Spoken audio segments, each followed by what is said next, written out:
அனைவருக்கும் நமஸ்காரம். ஓம் பூச்சியாய ராகவேந்திராய சத்திய தர்ம ரதாயச பஜத்தாம் கல்ப விருஷாய நமதாம் காமதேனுவே. ஸ்ரீ ராகவேந்திரருடைய பொற்பாதம் தொட்டு வணங்கி, குரு வாழ்க குருவே துணை, வாழ்க வளமுடன். நெட்ஸன் டிவி நேயர்கள் அனைவரும் நல் ஆதரவு, நல் சப்போர்ட் கொடுத்துட்ருக்கீங்க. ரொம்ப ரொம்ப சிறப்பு. வாழ்க வளமுடன். உங்களுடைய இத்தனை ஃபேன் நமக்கு இருக்காங்க. நிறைய கால்ஸ் வருது, வெளிநாடு அதே போல் வெளி மாநிலம் எல்லா இடத்துலேருந்து நீங்கள் நிறையா ஃபோன் பண்ணி உங்களுடைய ஜாதக ப்ரிடிஷன்லாம் கேட்டுக்கிறீங்க. நிறைய விஷயம் நம்ம தாந்திரிகம் ஆன்மீகம் சார்ந்து கோயில் பரிகாரம்லாம் எளிய முறையில் சொல்லிகிட்ருக்கோம். எல்லாருக்குமே நன்றி.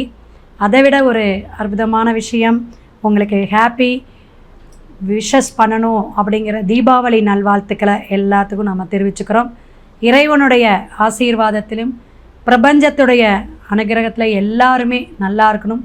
நீண்ட ஆயுள் நிறை செல்வம் பெற்று நீங்கா புகழ் பெற்று வாழ வாழ்த்துக்கள். ஐப்பசி மாதத்துடைய பலாபலனை நம்ம பார்க்குறோம். மேசம் முதல் மீனம் வரை அக்டோபர் 18ஆம் தேதி ஆரம்பிக்கக்கூடிய ஐப்பசி 1 அப்படிங்கிறது ஒரு விசேஷமான முகூர்த்த மாதம் அப்படின்னு சொல்லுவோம். அதைவிட மழை காலம், அடமழை காலம் இதெல்லாம் நம்ம பொதுவாக சொன்னாலும், சனி பகவானுடைய ஆதிக்கத்தில் சனிக்கிழமை சனி துலார் ஸ்தானம் அப்படிம்பாங்க. இது ஐதீகமாக ஆதிகாலம் தொட்டு பாரம்பரியமாக கொண்டாடக்கூடிய ஒரு அமைப்பு. ஸ்ரீரங்கம், காவேரி இது மாதிரி இருக்கக்கூடிய காவேரி நதிக்கரை, இப்போ எங்கே நீர்நிலை இருந்தாலும் அங்கே கூட நம்ம போயிட்டு ஸ்நானம் பண்ணிக்கலாம். இதனால் நம்மளுடைய கர்மவினை நீங்கும், பாவங்கள் போகும் அப்படிங்கிற ஒரு ஐதீகம் உண்டு. டீப்பாக இந்த ஐப்பசி மாதத்தோட விஷயங்கள் நிறைய சொல்லிட்டு வரோம். உங்களுக்கு டவுட் இருந்துச்சுன்னா ஃபோன் பண்ணி கேட்டுக்கோங்க.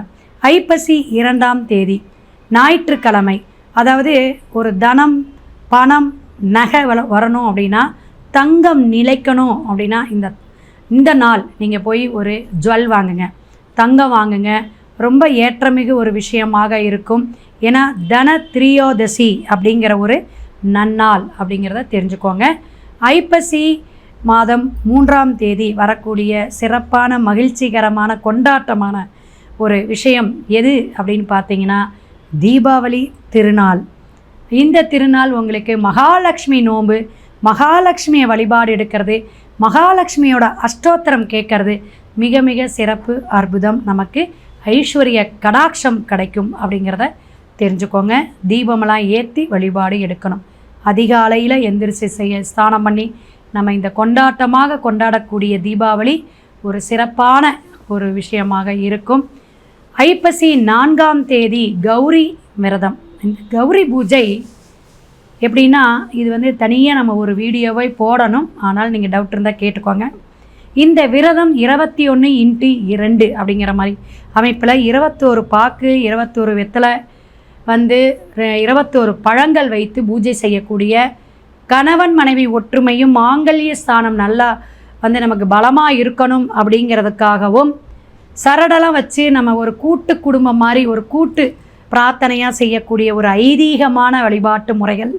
இதை நீங்கள் கேட்டு தெரிஞ்சுக்கணும். ஐப்பசி 6ஆம் தேதி வியாழக்கிழமை, இதுவும் ஒரு சிறப்பு தாங்க. செவ்வாய் காரகத்தோன்னு சொல்லக்கூடிய சகோதரன் சகோதரிகளெல்லாம் ஒற்றுமையாக நம்ம வீட்டுக்கெல்லாம் அழைச்சி விருந்து ஓம்புதல், உணவு, அதே போல் அவங்களுக்கு பரிசு புத்தாடைகள்லாம் கொடுத்து நம்ம சிறப்பாக சந்தோஷமாக மகிழ்ச்சியாக ஒரு கொண்டாடக்கூடிய ஒரு விழா அப்படின்னு சொல்லி குடும்ப விழாவாக சொல்லக்கூடிய ஐப்பசி 6ஆம் தேதிங்க. இதுபோல் நம்ம ஒவ்வொரு விஷயமும் நமக்கு ஆரோக்கியமான விஷயங்கள் இருந்தாலும், ஐப்பசி மாதம் 10ஆம் தேதி கந்த சஷ்டி பெருவிழா திருவிழா சூரசம்ஹாரம் அப்படிங்கிற ஒரு விஷயம் ரொம்ப ரொம்ப சிறப்புங்க. அதையும் நம்ம டெப்த்தாக ஃபோன் பண்ணி கேளுங்க சொல்கிறோம். ஐப்பசி வியாழக்கிழமை வரக்கூடிய அக்ஷய நவமி, இது நம்மளுடைய எல்லா வீட்டில் இருக்கிற திஷ்டி, நம்ம தொழில் வியாபார இடத்துல இருக்கிற திஷ்டியெல்லாம் நீங்கணும்னா பூசணிக்காய் வாங்கி தானமும் பண்ணணும். பூசணிக்காய் வாங்கி ஈவினிங் திருஷ்டி போகிறதுக்கு உடைக்கவும் செய்யணும். வெண் பூசணிக்காய் பரிகாரம் வாங்க. இதுவும் நீங்கள் ஃபோன் பண்ணி கேட்டுக்குங்க. மிக சிறப்பான இந்த ஐப்பசி மாதத்தை எல்லாரும் மேசம் முதல் மீனம் வரை பரிகாரத்துடன் என்ன பலாபலன் அப்படிங்கிறத ஸ்கிப் பண்ணாமல் ஷேர் பண்ணி லைக் பண்ணிவிட்டு வீடியோக்குள்ளே போகலாம். கன்னி ராசி நேயர்களே, தீபாவளி வாழ்த்துக்கள். ஐப்பசி தமிழ் மாதம் பலாபலனை நம்ம முழுசாக பார்க்க போகிறோம். மேசம் முதல் மீனம் வரை ஒவ்வொரு ராசிக்காரர்களுக்கும் இந்த ஐப்பசி மாதம் சிறப்பான சுபகாரியங்கள் நடக்கக்கூடிய நல்ல மாதம் அப்படின்னு சொல்லுவோம். ஏன்னா பீடை மாதம்னு சிலருக்கு நல்ல மாதம் அப்படின்னு இருக்கு. அப்போ இந்த மாதிரி சுபகாரியம் நடக்கக்கூடிய மாதமான இந்த மாதத்தில் சுப நிகழ்ச்சி அப்படிங்கிற எல்லாரும் கொண்டாடக்கூடிய நிகழ்ச்சிகள்லாம் நம்ம சொல்லியிருக்கோம். ஸோ கன்னி ராசிக்காரங்க எல்லாருமே இப்போ பார்த்தீங்கன்னா உங்களுக்கு உத்திரம், அஸ்தம், சித்திரை இந்த நட்சத்திரக்காரங்க எல்லாம் வந்து நீங்கள் எங்கே பிறந்திருப்பீங்க? கன்னி ராசியாக இருக்கும். சூரியன் 2ஆம் இடத்துல நீசமாகிறார். அப்போ உங்களுடைய அதிபதி ஆதிக்கமாக இருக்கக்கூடிய புதன் பகவான் 2ஆம் இடத்துல சூரியனோட இடத்துல போய் எப்பயுமே சூரியன் வந்து புதனம் அஸ்தங்கமாயிருமா மேடம் கூட சேர்ந்தா அப்படின்னு அது டிகிரி வைஸில் பார்க்கணுமா? அதாவது 4, 5 பாகைக்குள்ளார டிகிரிக்குள்ளார இருந்துச்சுன்னா அது அஸ்தங்க தோஷ நிவர்த்தி ஆயிரும். அதுக்கு மேலே இருக்கும்போது அது அஸ்தங்க தோஷமாகும் அப்படிங்கிறதுலாம் சில கணக்குகள் ஜோதிடத்தில் இருக்குது. அதே போல் செவ்வாய் பகவானும் 2ஆம் இடத்துல இருக்குது. குடும்பத்தில் நல்ல ஒரு சுபகாரியம் நடக்கிறது அல்லது பேச்சுவார்த்தை நடக்கிறது, நிறைய பேருக்கு திருமண யோகத்தை கொடுக்கக்கூடிய காலகட்டங்கள். 11ஆம் இடத்துல குரு உட்காரது உங்களுக்கு குழந்தைகளால் லாபம், குழந்தைகள் வெளிநாடு வெளியூர் போகிறது, அதர் கல்வி அதர் ஸ்டேட் போய் படிக்கக்கூடிய அமைப்பு, வியாபாரத்திலே உத்தியோகத்திலே ப்ரமோஷன் கொடுக்கக்கூடிய அமைப்பு, பிள்ளைகளால் வருமானம் ஆக மொத்தம். அதே போல் கன்னிராசி நேயர்களுக்கு என்ன விசேஷம் அப்படின்னு பார்த்தீங்கன்னா குரு தனம் அப்படின்னு சொல்லக்கூடிய இடத்துல இருக்கனால உங்களுக்கு திருமணம் ஆகாதவங்களுக்கு கைகூடக்கூடிய அமைப்பு நல்லா இருக்கும். திருமணம் ஆனவங்களுக்கும் நிறைய குழந்தை பாக்கியம் கிடைக்கக்கூடிய, குழந்தை பேரு கிடைக்கக்கூடிய காலகட்டங்கள் இந்த ஐப்பசி மாதம் அப்படிங்கிறத தெரிஞ்சுக்கோங்க. ஆரோக்கியமான விஷயங்கள்லாம் நடக்கக்கூடிய மாதம். சட்டுன்னு உங்களுடைய உயர்வான விஷயங்கள் இந்த மாதம் தென்படுகிறது. சுக்கிர பகவான் நீச்சம் பெற்று உங்கள் இடத்துல இருக்கிற கணவன் மனைவி விஷயத்தில் மட்டும் கொஞ்சம் சஞ்சலப்போ ஒரு சலசலப்போ ஒரு சண்டை சச்சரவா வந்து போகும். அதை பற்றி உங்களுக்கு பிரச்சனை இல்லை. ஏன்னா நிறைய செலவுகள் வரக்கூடிய மாதம். அதனால் ஆடை வியாபாரம் நகை நட்டுன்னு அது இதுன்னு வாங்கிடுவீங்க. தீபாவளிக்கு பலகாரம்லாம் வாங்கி எல்லாம் கஜானா காலி அப்படிங்கும்போது வீட்டில் சண்டை தான் வரும்.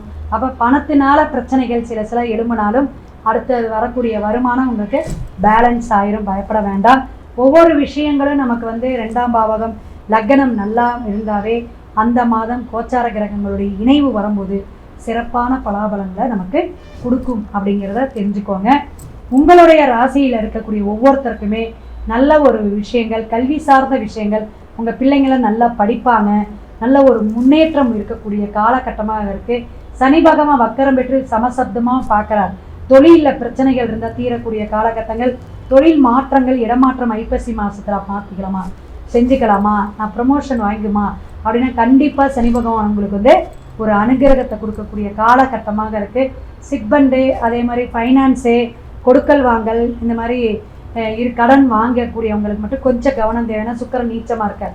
அதனால் அதில் மட்டும் நீங்கள் கொஞ்சம் கவனமாக இருங்க. பணம் வரவு செலவில் பிரச்சனைகள் இல்லாமல் கொண்டு போகணும்னா நீங்கள் கடன் வாங்காமல் இருக்கணும். இதுதான் நம்ம வலியுறுத்தி சொல்லக்கூடிய அமைப்பு. கன்னிராசி நேயர்கள் எல்லாருக்குமே வந்து சிறப்பாக இருக்கக்கூடிய கடன். அதே போல் விவசாயத்துறையில் இருக்கவங்களுக்குலாம் நல்ல ஒரு அமோகமான விளைச்சல் வரும். நிறைய வருமானம் ஈட்டக்கூடிய அமைப்பை தரக்கூடிய விஷயங்கள் உண்டு. குழந்தைகள் வந்து நல்ல ஒரு உயர்வான சிந்தனையில் இருக்கனால உங்களுக்கு இந்த எக்ஸ்ட்ரா கரிக்குலர் ஆக்டிவிட்டீஸ்லாம் இருந்தாங்கன்னா நீங்கள் கொஞ்சம் என்கரேஜ் பண்ணி கொஞ்சம் அனுப்பிச்சிடுங்க. கூட இருந்து நீங்கள் சப்போர்ட் பண்ணுங்கள். கண்டிப்பாக அவங்க கோல் அடிக்கக்கூடிய விஷயங்கள் நடக்கும் அப்படிங்கிறதையும் நீங்கள் தெரிஞ்சுக்கணும். உங்களுக்கு உத்தியோக உயர்வு அப்படிங்கிறது இந்த மாதம் உண்டு. ஏதாவது போனஸ் எல்லாம் கிடைக்கக்கூடிய மாதமாக கன்னிராசிக்கு ஸ்பெஷலாக உண்டுங்க. கவலையை விடுங்க. உங்களுடைய வழிபாட்டுக்குரிய முறைகள்லாம் இருந்தாலும் இந்த மாதம் நீங்கள் என்ன வழிபாடு எடுக்கணும், இந்த ஐப்பசி மாதம் என்னங்க பரிகாரம் எனக்கு அப்படின்னா ஆற்றங்கரை ஓரமாக இருக்கக்கூடிய சிவன் ஸ்தலம் அப்படிங்கிறது ஜீவசமாதியாக அடைஞ்சிருக்கக்கூடிய அமைப்பு இருந்தாலும் சரி. இப்போ நெரூர் வந்து சதாசிவ பிரம்மானந்த கோயிலெலாம் இருக்குது, கரூர் மாவட்டங்க. ஸோ இது மாதிரி கோயிலில் இருக்கக்கூடிய இடத்துல போயிட்டு நீங்கள் ஒரு பிரார்த்தனை வச்சு சங்கல்பம் வச்சு தியானம் வச்சுட்டு வழிபாடு பண்ணிட்டு வாங்க. ஒரு 3 அபிஷேக பொருள் வாங்கி கொடுத்துட்டு வாங்க. ரொம்ப ரொம்ப அற்புதமான மாற்றத்தையும் உயர்வான விஷயத்தையும் தடையில்லாத காரியத்தையும் ஜெயத்தையும் கொடுப்பார் ஈசன் அப்படிங்கிறத வாழ்த்தி வணங்கி அடுத்த பதிவில் சந்திப்போம். சிவாய நம. திருச்சிற்றம்பலம்.